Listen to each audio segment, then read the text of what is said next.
Very good afternoon to all defence aspirants. स्वागत है आपका डिफेंस ऑफिसर्स एकेडमी के यूट्यूब चैनल पे। आज अपनी दूसरी क्लास में हम मॉडर्न इंडियन हिस्ट्री की क्लास करेंगे एज यूजुअल। उससे पहले हम देख लेते हैं अभी तक हम कहाँ तक पहुँच चुके हैं मॉडर्न इंडियन हिस्ट्री में। तो लास्ट क्लास में हमने बैटल ऑफ बक्सर कंप्लीट कर लिया था और उसके बाद इलाहाबाद की ट्रीटी हो चुकी थी between Britishers and Shah Alam second the Mughal emperor and the Nawab of Awadh who is Shujauddaula.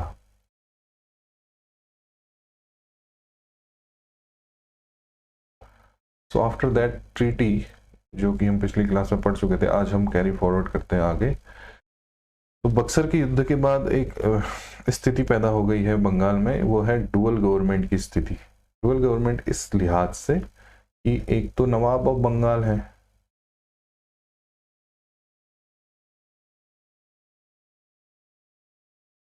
और एक है ईस्ट इंडिया कंपनी। क्या है? ईस्ट इंडिया कंपनी है। तो अब हम समझेंगे कि ये डुअल गवर्नमेंट का मतलब क्या है, यानी कि दो पावर सेंटर हैं। हालांकि देखने पे ये दो पावर सेंटर दिख रहे हैं, मगर एक्चुअल में जो सारी की सारी पावर थी वो ईस्ट इंडिया कंपनी के हाथों में थी।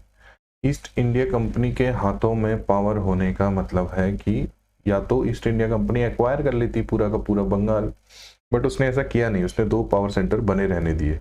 एक थे नवाब ऑफ बंगाल और एक थी ईस्ट इंडिया कंपनी।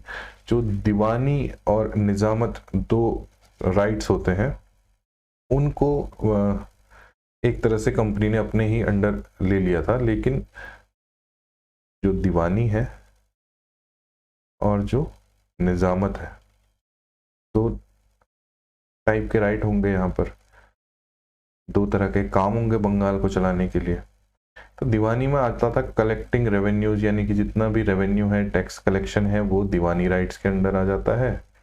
और निजामत में आता था कि पुलिस एंड जुडिशियल फंक्शन या एडमिनिस्ट्रेशन आप कैसे संभालेंगे, वो इसमें आता था। एक्चुअल में क्या था कि both came under the control of east India company. हालांकि दोनों किसके अंडर आ चुके थे? ईस्ट इंडिया कंपनी के। तो कुल मिला के देखा जाए तो एक ही गवर्नमेंट थी टोटली, अगर रियलिस्टिकली देखें। बट जो वहाँ पर दर्शाया जा रहा था वो क्या था? तो दीवानी के जो राइट्स थे वो तो according to the treaty of Allahabad Mughal emperor से कंपनी ने ले लिए थे, यानी कि टैक्स कलेक्शन डायरेक्टली कंपनी ने अपने हाथ में ले लिया था। एंड द निजामत राइट्स, यानी कि जो भी उस इलाके में एडमिनिस्ट्रेशन संभालना है, पुलिस संभालना है, लॉ एंड ऑर्डर देखना है, यानी कि वहाँ सारा काम सुचारू रूप से हो सके, ये सारे काम करता था डेप्यूटी सूबेदार, जिसे हम नायब सूबेदार भी कहते हैं। कल हमने देखा था इलाहाबाद की ट्रीटी के बाद पढ़ने के क्रम में कि जो मीर जाफर की डेथ होती है, मीर जाफर की डेथ के बाद उनका माइनर सन बनता है, ये देखिए, after the death of Mir Jafar his minor son Najimuddaula became the Nawab of Bengal. ये माइनर सन है, नाबालिग है।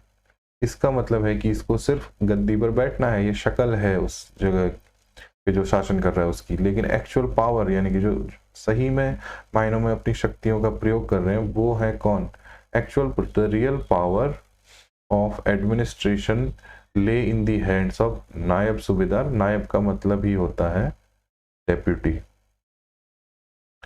डेप्यूटी सूबेदार के हाथ में होती थी। और डेप्यूटी सूबेदार का जो पद है, जो उसका पोस्ट है, उसमें अपॉइंटमेंट करना या किसी को, जिस भी व्यक्ति को वहाँ अपॉइंट किया गया है, उसे डिसमिस करने का राइट होता था ब्रिटिशर्स के पास। तो you can see the actual power lays in the hand of British East India Company. But दर्शाने के लिए एक डुअल गवर्नमेंट थी, और इसके पीछे रीजन ये था कि किसी भी तरह का अनरेस्ट होने की स्थिति में बंगाल में British East India company will not be responsible for that unrest, और उसे टैकल डाउन करना उसकी जिम्मेदारी नहीं होगी। ब्रिटिश ईस्ट इंडिया कंपनी का सिर्फ इतना काम होगा कि वो टैक्स कलेक्शन करे, उसमें प्रॉफिट गेन करे, और अपना प्रॉफिट गेन करके इंग्लैंड भेज दे। इन सब वजहों से उसने नायब सूबेदार का पद बना के रखा और एक वर्चुअल एक शासक बना के रखा बंगाल में। इस लिहाज से हम कहते हैं कि जो डुअल गवर्नमेंट थी बंगाल में वो थी। एक्चुअल पावर हालांकि सारी की सारी ईस्ट इंडिया कंपनी के पास थी, बट क्योंकि टैक्स कलेक्शन करती थी ईस्ट इंडिया कंपनी और नवाब ऑफ बंगाल देखता था विद द हेल्प ऑफ नायब सूबेदार द एडमिनिस्ट्रेशन ऑफ बंगाल। इस डुअल गवर्नमेंट की वजह से कुछ दिक्कतें आएंगी आने वाले समय में और उनको हम देखते हैं वो कैसे आएंगी। तो the system held a great advantage for the company.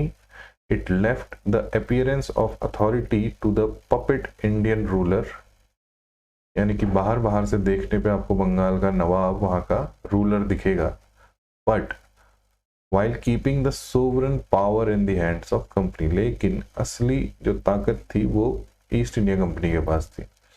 ये सब करने के पीछे सिर्फ और सिर्फ एक वजह थी, वो थी अपनी जो बेसिक रूलर होता है जो किसी भी जगह का, उसकी कुछ रिस्पॉन्सिबिलिटीज होती है। उन रिस्पॉन्सिबिलिटीज से बचना और जितने सारे गेन है यानी कि प्रॉफिट है उन सबको एक्वायर कर लेना। टैक्स कलेक्शन करके आप सारा प्रॉफिट तो लेते हैं, लेकिन उस टैक्स कलेक्शन करने के लिए एक सोसाइटी में लॉ एंड ऑर्डर बनाने की जरूरत होती है। वो आप डायरेक्टली नहीं करते, यानी कि उस जिम्मेदारी से तो आप बच जाते हैं, लेकिन सिर्फ आप पैसे इकट्ठा करते हैं। So this system had a great advantage for company because it left the appearance of authority into the puppet Indian ruler while keeping the sovereign power, यानी कि जो भी decision making power है in the hands of company. The Nawab was responsible for maintaining peace and order, but he depended both for funds and forces upon the company because the latter controlled the army and revenues. तो नवाब हालांकि अपने राज्य में शांति और व्यवस्था बनाए रखने के लिए जिम्मेदार था, लेकिन उसके लिए जरूरी जो भी फंड्स हैं, जितना भी धन उसके लिए चाहिए होता है और जितनी भी ताकत चाहिए होती है जो कि आपको एक फोर्स या मिलिट्री या आर्मी रखने से मिलती है, वो सारी पावर्स के लिए, उन सारे पैसों के लिए वो कंपनी पे डिपेंडेंट था। क्यों? क्योंकि कंपनी ने सारे कलेक्शन के राइट्स अपने पास रखे थे और आर्मी भी उसी की अपनी थी। तो बंगाल में एक अजीबोगरीब स्थिति थी कि कंपनी डायरेक्टली रूल भी नहीं कर रही थी और उसे बंगाल का शोषण भी करना था। So for the exercise of Diwani functions, the company appointed 2 Diwans, Muhammad Raza Khan for Bengal and Raja Sitab Roy for Bihar। Bengal और बिहार में दीवानी राइट यानी कि टैक्स कलेक्शन के लिए उन्होंने 2 लोगों को नियुक्त किया। इसमें मोहम्मद रजा खान थे बंगाल में और राजा सिताब रॉय थे बिहार में। So Mohammad Raza Khan also acted as deputy Nazim और डेप्यूटी सूबेदार।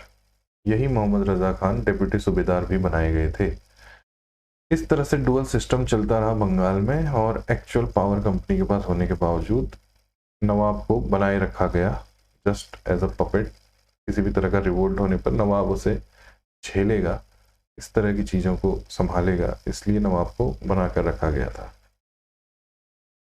तो the dual system led to the administrative breakdown. और ऐसी स्थिति में उस जगह का एडमिनिस्ट्रेशन पक्का बिगड़ेगा, क्योंकि जिसे लॉ एंड ऑर्डर संभालना है उसके पास पावर नहीं है, और जिसके पास पावर है वो सिर्फ टैक्स कलेक्शन की तरफ ध्यान देता है, उसे लॉ एंड ऑर्डर से कोई मतलब नहीं है। तो धीरे धीरे वक्त के साथ बंगाल में आपको एडमिनिस्ट्रेशन का फेलियर होता हुआ दिखेगा।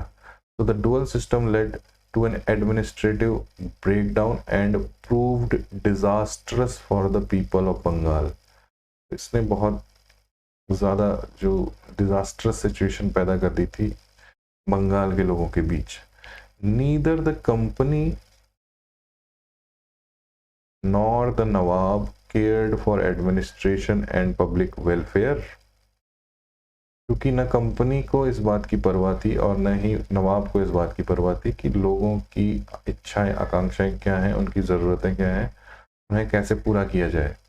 तो लंबे समय में अगर इस तरह से किसी जगह पे शासन किया जाएगा तो उस जगह की हालत बिगड़ेगी, और धीरे धीरे अगर आप सिर्फ एक जगह का दोहन ही करते चलेंगे, वहाँ ख्याल नहीं रखेंगे उस जगह का, तो वहाँ से आपको पॉइंट्स मिलने भी कम हो जाएंगे। टैक्स आप तभी कलेक्ट कर पाएंगे जब वहाँ की जनता टैक्स देने लायक बची हो। इन चीज़ों के को जब देखा गया, धीरे धीरे जब चीज़ें सामने आने लगी, जब कंपनी के अपने प्रॉफिट खराब होने लगे, तब उन्होंने समझा कि ये जो डुअल सिस्टम है इसे हमें हटाना पड़ेगा। तो ये काम किया फिर वॉरेन हेस्टिंग्स ने, जिन्होंने 1772 में ये डुअल सिस्टम एबॉलिश कर दिया। और इस तरह से बंगाल में फिर ब्रिटिशर्स ने इसे अपनी पूरी तरह से कब्जे में ले लिया था। और देन उन्होंने फिर इसमें रूल चलाया, और डुअल गवर्नमेंट का जो बीच में फेज़ आया था, जो कि एक हिस्टोरिकल फेज़ है, उसको हमने पढ़ना ज़रूरी था, इसलिए हमने ये सब इसमें देखा। तो इन सब बातों के साथ ही बंगाल का एक्विजिशन पूरा हो जाता। बंगाल का एक्विजिशन पढ़ने में हमने Bengal as a geographical entity, उसकी क्या इंपॉर्टेंस थी ब्रिटिशर्स के लिए, मुगल एम्पायर के लिए, वो देखा था। उसके बाद हमने देखा था कि बंगाल में कितने पॉलिटिकल लीडर्स हुए टाइम टू टाइम, और उन लीडर्स ने कैसे बंगाल की प्रॉस्पेरिटी में अपना अच्छा योगदान दिया, जिसमें मुर्शीद कुली खान से लेकर अलीवर्दी खान तक हम देखते हैं रूलर्स होते हैं। एंड देन हमने देखा था कि बंगाल की जो ज्योग्राफिकल लोकेशन है वो भी इसकी प्रॉस्पेरिटी में सहायक हुई। ये अदर डिस्प्यूट से बचा रहा और एक्सटर्नल इन्वेजन से भी बचा रहा, क्योंकि इसकी जो लोकेशन थी वो अपने आप में खास थी। इन सब के बाद जो कंपनी ने दस्तक का मिसयूज़ किया था, जितने भी अपने प्रिविलेजेस थे उनका मिसयूज़ किया था, उसके साथ टाइम टू टाइम उन्हें बंगाल के जितने भी नवाब रहे उनके साथ उनके अच्छे रिश्ते नहीं रहे। इवन सिराजुद्दौला को बैटल ऑफ प्लासी में हराने के बाद जो अपना पपेट मीर जाफ़र उन्होंने रखा था, मीर जाफ़र से भी उनके रिलेशन अच्छे नहीं रहे।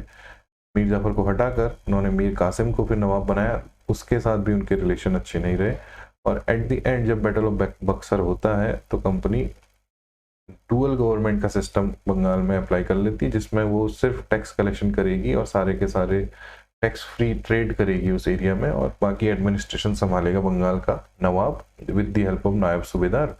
इस चीज़ ने धीरे धीरे बंगाल की कंडीशन को डिटेरियोरेट किया, और एट द एंड ब्रिटिशर्स को रियलाइज़ हुआ कि उन्हें टैक्स कलेक्शन के लिए, अपने प्रॉफिट के लिए बंगाल को सस्टेन करना पड़ेगा, और बंगाल को सस्टेन करने के लिए ये डुअल गवर्नमेंट का जो सिस्टम है ये नहीं चलेगा। तो ब्रिटिश कॉन्क्वेस्ट इन इंडिया में जो पहला हिस्सा है वेस्ट, या पहला हिस्सा है बंगाल के एक्विजिशन का, वो यहाँ पर कंप्लीट होता है। Now we come to the acquisition of Mysore. Mysore जो कि साउदर्न इंडिया में प्रेजेंट डे कर्नाटका वाला रीजन है, इस हिस्से में थी मैसूर रियासत। तो मैसूर का अगला एक्विजिशन इंपॉर्टेंट है जो ब्रिटिशर्स ने किया है आफ्टर बंगाल, उसे देखते हैं। After the decline of Vijayanagar empire, यहाँ इस रीजन में विजयनगर एम्पायर हुआ करता था, जिसके फाउंडर थे हरियर एंड बुक्का, और इसके एक ग्रेट किंग हुआ करते थे कृष्ण देव राया। आपको अगर याद होगा तो कुछ पोर्चुगीज फैक्ट्री इस्टेब्लिश की गई थी भटकल में, जो कि इसी डायनेस्टी के अंडर, इसी एम्पायर के अंडर एक एरिया आता है। भटकल में जो पोर्चुगीज फैक्ट्री इस्टेब्लिश की गई थी वो इस्टेब्लिश की गई थी कृष्ण देव राय की परमिशन के बाद, जो कि विजयनगर एम्पायर के जाने माने किंग थे। लेकिन वक्त के साथ विजयनगर एम्पायर का डिक्लाइन होता है, उसमें उस तरह के एबल्ड रूलर नहीं मिलते हैं हमें वक्त के साथ, और धीरे धीरे विजयनगर एम्पायर डिक्लाइन कर जाता है। ये दौर उस समय पर होता है जब अंग्रेज भी आ चुके हैं इंडिया में, अदर यूरोपियन के साथ ही, जैसा कि पोर्चुगीज से हम उनके संबंध देख चुके हैं, इस तरह ब्रिटिशर्स भी एंटर कर चुके हैं इंडिया में। So after the decline of Vijayanagar Empire, many small kingdoms emerged from its remnants. तो उसके बचे हुए अवशेषों से, यानी कि उस एरिया में छोटे छोटे कई राज्य उभर कर आ गए, एक राज्य कई और राज्यों में टूट गया। In 1612, a Hindu kingdom under the Wadiyars emerged in the region of Mysore. और कुछ समय के बाद एक ठीक ठाक सत्ता, जिसकी हम कहें बाकी छोटे राजाओं की अपेक्षा नहीं, सो सपोज विजयनगर एम्पायर इस एरिया को कवर करता था। After the decline of Vijayanagar empire ये बहुत सारे टुकड़ों में बट गया, छोटे छोटे, and over the period of time इन्हीं टुकड़ों में से एक बड़ा टुकड़ा मिलजुल कर एक एम्पायर फिर से बना। ये वाडियार डायनेस्टी का एम्पायर था। हालांकि विजयनगर एम्पायर से छोटा था, मगर एक मतलब एंटिटी के तौर पर ये काफ़ी एरिया कवर करता था बाकी सारे छोटे राज्यों की अपेक्षा। इसके जो राजा थे, जो फेमस किंग थे, वो थे Chikka Krishnaraja Wadiyar two, who ruled from 1734 to 1766, 1734 से 1766 के बीच चिक्का कृष्णराज वाडियार ने शासन किया था, वाडियार डायनेस्टी में, जो कि मैसूर में थी। उसके बाद हम देखते हैं कि in the early 18th century दो भाई हैं, नंजराज और देवराज, उन्होंने वाडियार डायनेस्टी की जो सत्ता थी उसे कमजोर किया और उन्हें सिर्फ एक पपेट की तरह यूज करने लगे। ये मंत्री थे जो काम करते थे इसी वाडियार डायनेस्टी के अंडर। इसी समय 1721 में एक इंसान पैदा होता है जिसका नाम है हैदर अली। एक बहुत गरीब फैमिली में इनकी पैदाइश होती है और ये अपना जो करियर है वो एक घोड़े को संभालने वाले व्यक्ति के तौर पे शुरू करते हैं मैसूर की आर्मी में, उसी मैसूर की आर्मी में जहाँ वाडियार डायनेस्टी रूल कर रही है। और जो ये मिनिस्टर हैं जिन्होंने वाडियार डायनेस्टी के रूलर को जस्ट पपेट बना दिया है अपने प्रभाव से, अपनी तेज दिमागी से, उन्हीं दोनों के अंडर, उन मिनिस्टर्स के अंडर हैदर अली काम करते हैं एज अ हॉर्समैन। बहुत छोटी सी पोस्ट पे काम करते हैं। तो हैदर अली के बारे में जानना जरूरी है कि दो he is uneducated, he possessed a keen intellect and was a man of great energy and determination। हालांकि ये कम पढ़े लिखे हुए थे और एक गरीब फैमिली में पैदा हुए थे, मगर इनकी मेंटल एबिलिटी काफ़ी अच्छी थी, इनमें इंटेलिजेंस थी। तो उस समय की सिचुएशन क्या थी? वाडियार डायनेस्टी रूल कर रही है जिसमें दो मंत्री हैं जो राजा के ऊपर अपना पूरा प्रभाव रखते हैं। उस राजा को उन्होंने जस्ट एक कठपुतली बना दिया है और खुद सारा की सारी शासन की बागडोर इनडायरेक्टली संभालते हैं। इन्हीं लोगों के समय में एक व्यक्ति हैदर अली है जो कि उनका हॉर्समैन है। बहुत सारे हॉर्समैन थे, बहुत छोटी सी पोस्ट थी, इररेलेवेंट सा इंसान है उस समय वो, बट क्योंकि ये आगे जाके उभर कर सामने आएगा इसलिए हम उसकी इनिशियल लाइफ के बारे में पढ़ रहे हैं। तो उस सिचुएशन में जो वाडियार डायनेस्टी है, जो मैसूर एम्पायर है, उसके सामने कुछ खतरे थे। वो खतरे थे मराठाओं से होने वाले आक्रमण और निजाम जो कि हैदराबाद, ये अगर मैसूर है, if this region is Mysore then this region is Hyderabad. Okay, ये रीजन हैदराबाद का है और इसी से लगा हुआ दूसरा रीजन यहाँ हम समझ लेंगे कि ये मराठास है। तो these are Marathas and this is Nizam of Hyderabad. तो आप समझ रहे हैं कि मैसूर के दोनों तरफ से ऊपर ये दोनों इसके पड़ोसी राज्य हैं। तो repeated incursions from the Marathas and of the Nizam's troop of Hyderabad into the territories of Mysore resulted in heavy financial loss for it।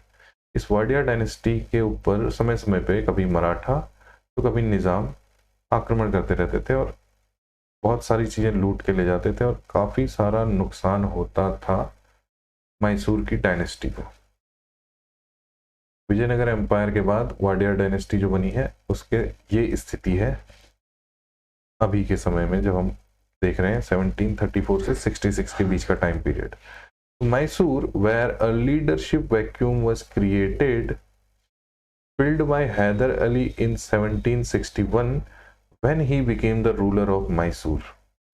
ये जो हॉर्समैन था इन दो मिनिस्टर्स के अंडर, ये एक वक्त आते आते काफ़ी सालों बाद जब ये दोनों मिनिस्टर्स भी इररेलेवेंट हो गए, वाडियार डायनेस्टी में बहुत ही कमज़ोर राजा आने वाले समय में सामने आए, उनको हटाकर यही जो हॉर्समैन था ये धीरे धीरे अपनी क्रम में आगे बढ़ता हुआ पहले वहाँ की आर्मी को संभालता है और धीरे धीरे वहाँ का रूल ही अपने हाथ में ले लेता है वाडियार डायनेस्टी के राजाओं को हटा के। तो हैदर अली जो लीडरशिप वैक्यूम बना हुआ था मैसूर में उसको फिल करते हैं और 1761 में मैसूर के रूलर बन जाते हैं। इस तरह से हैदर अली चढ़ जाते हैं आप मैसूर में और अब कुछ चीज़ें बदलेंगी मैसूर की रियासत की। हैदर अली रूलर बनते ही कुछ चीज़ों से अवगत होते हैं, उन्हें कुछ चीज़ें समझ में आती हैं कि उनको जो एक्सीडिंगली मोबाइल मराठास हैं, यानी कि बहुत तेज गति से आक्रमण करने वाले और तेज गति से एक जगह से दूसरी जगह जाने वाले मराठा हैं, उनको कंटेन करने के लिए एक अच्छे खासे घुड़सवारी वाली सेना चाहिए होगी। स्विफ्ट कैवलरी मतलब होता है घुड़सवार सेना। तो मराठाओं को कंटेन करने के लिए उन्हें बहुत सारे घुड़सवारों की ज़रूरत है जो तेज़ी से मराठाओं का सामना कर सकें, तेज़ी से रिस्पॉन्स दे सकें। He realized that the exceedingly mobile Marathas could be contained only by swift cavalry, that the cannons of the French trained Nizami army could be silenced only by the effective artillery. तो जो regions हैं जो मैसूर पे आक्रमण करते हैं बार बार, उनमें एक है मराठा, जिनको बहुत तेजी से आक्रमण करने के लिए जाना जाता है। उनसे निपटने के लिए मैसूर को चाहिए होगी एक अच्छी घुड़सवार सेना, यानी कि बहुत सारे घोड़े और उन्हें चलाने वाले घुड़सवार।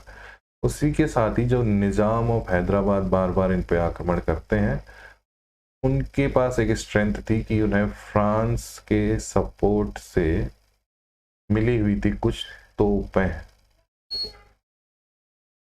इन तोपों से निपटने के लिए, यानी कि जो कैनन्स हैं जो फ्रेंच ट्रेंड निजामी आर्मी के पास है, इनसे निपटने के लिए एक इफेक्टिव आर्टिलरी उन्हें चाहिए होगी। आर्टिलरी यानी कि प्रक्षेपण करने वाले हथियार।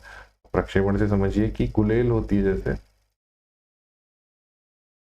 आप गुलेल में एक जगह बैठे बैठे कहीं दूसरी जगह पे पत्थर मार सकते हैं, तो ये एक आर्टिलरी का एग्जांपल है। सिमिलरली बोफोर्स गन है हमारे पास, या जो भी टैंक एक्सेट्राज होते हैं जिनसे हम कोई भी ऑब्जेक्ट दूर फेंक कर दूसरी सेना को नुकसान पहुंचा सकते हैं, उसे आर्टिलरी का हिस्सा माना जाता है। तो हैदर अली को after becoming the ruler of Mysore दो चीज़ों की ज़रूरत महसूस हुई ताकि वो अपने पड़ोसी देशों से, पड़ोसी के राज्यों से होने वाले आक्रमणों से खुद को बचा सके। वो है एक स्विफ्ट कैवलरी का होना, यानी कि अच्छे घुड़सवार दल का होना, और एक इफेक्टिव आर्टिलरी का होना। इतनी सारी चीज़ें रियलाइज होने पर हैदर अली इसके लिए काम करते हैं। और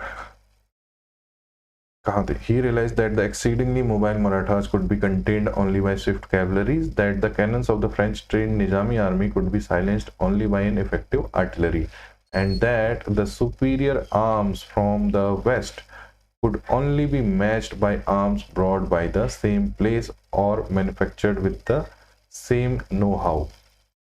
निज़ाम की आर्मी काफ़ी सारे उन्नत वेस्टर्न हथियारों को यूज़ करती थी जो कि फ्रांस से मिले हुए थे, और इसी तरह से अगर उनसे निपटना है तो उसी तरह के हथियारों की ज़रूरत हमें भी होगी। ये रियलाइज़ किया था हैदर अली ने। तो इतनी सारी चीज़ें हैदर अली ने आते ही समझ ली थी, और जो लीडरशिप वैक्यूम था मैसूर में उसे भरना शुरू कर दिया था। तो इसका कुछ परिणाम होंगे आगे। यहाँ पे बताया गया है कैवलरी का मतलब होता है घुड़सवार सेना, और artillery large heavy guns that are moved on wheels, इन्हें तोप भी कहते हैं। तो हैदर अली ने क्या किया? हैदर अली ने फ्रांसीसियों से मदद लेने की शुरुआत कर दी। उन्होंने फ्रांसीसियों से मदद मांगी और उनकी मदद से उसने डिंडीगुल नाम की जगह में एक हथियारों की फैक्ट्री सेटअप कर दी। डिंडीगुल जो कि प्रेजेंट डे तमिलनाडु में है। और इसके साथ ही उसने अपनी आर्मी को ट्रेनिंग देना शुरू कर दिया था विथ वेस्टर्न मेथड्स, यानी कि जिस तरीके से अंग्रेज या फ्रांसीसी लड़ा करते थे इन अ डिसिप्लिन्ड वे, जो कि भारतीय सेनाओं में कम देखा जाता था, उस गैप को भरने के लिए उन्होंने उनकी ट्रेनिंग शुरू कर दी। तो एक तो हथियारों की सप्लाई के लिए फैक्ट्री खोल दी गई है, और दूसरा अपनी आर्मी को डिसिप्लिन करना शुरू कर दिया गया है। और इस सब में उन्होंने फ्रांसीसियों की मदद ली है, अंग्रेजों की मदद नहीं ली है, फ्रांसीसियों की मदद ली है। तो इसका कुछ इफेक्ट पड़ेगा। With the help of superior military skills, इसके बाद अपनी जो सेना है उसकी जो शक्ति है वो बढ़ जाने के बाद ही कैप्चर्ड सम प्लेसेस, जिसमें है तोड़, बल्लापुर, सेरा, बेदनूर, होसकोटे, और ये 61 से 63 1761 से 63 के बीच का टाइम पीरियड है। इस दौरान उन्होंने इतने नए इलाके जोड़ दिए हैं मैसूर रियासत में, जो कि एक छोटी रियासत थी पहले, और उसे धीरे धीरे एक्सपेंड कर रहे हूँ। Okay. He also brought to submission the troublesome polygars of South India. South India में पॉलीगार्स होते थे, जो कि आज का तमिलनाडु है। वहाँ पॉलीगार लोग आंदोलन करते रहते थे, बहुत ज़्यादा दिक्कतें देते थे, लैंड रेवेन्यू कलेक्शन में भी प्रॉब्लम आती थी। तो अब इन्होंने उन लोगों को भी अपने अधीन कर लिया, और धीरे धीरे अब ये टैक्स कलेक्शन भी बढ़ाएंगे अपना। तो हैदर अली ने इतनी सारी सक्सेस गेन कर ली है, और धीरे धीरे वो इमर्ज कर रहे हैं उस एरिया में, जो डेक्कन का एरिया है और मैसूर का एरिया है वहाँ। Recovering from their defeat at Panipat, Marathas under Madhavrao attacked Mysore and defeated Hyder Ali 3 times, 64, 66 and 71 में।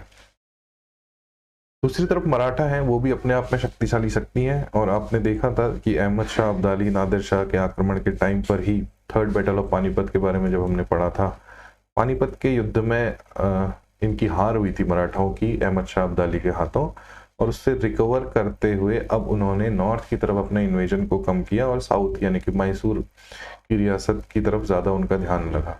उन्हें पैसों की भी ज़रूरत थी, इसके लिए उन्होंने टाइम टू टाइम फिर से अटैक किए हैदर अली के मैसूर में 64, 66 और 71 के टाइम पे, और यही वो टाइम पीरियड था जब हैदर अली अपनी फोर्सेस को मॉडर्नाइज करने की कोशिश कर रहे थे, अपने लिए अच्छे आर्म्स फैक्ट्री को लगाने की कोशिश कर रहे थे।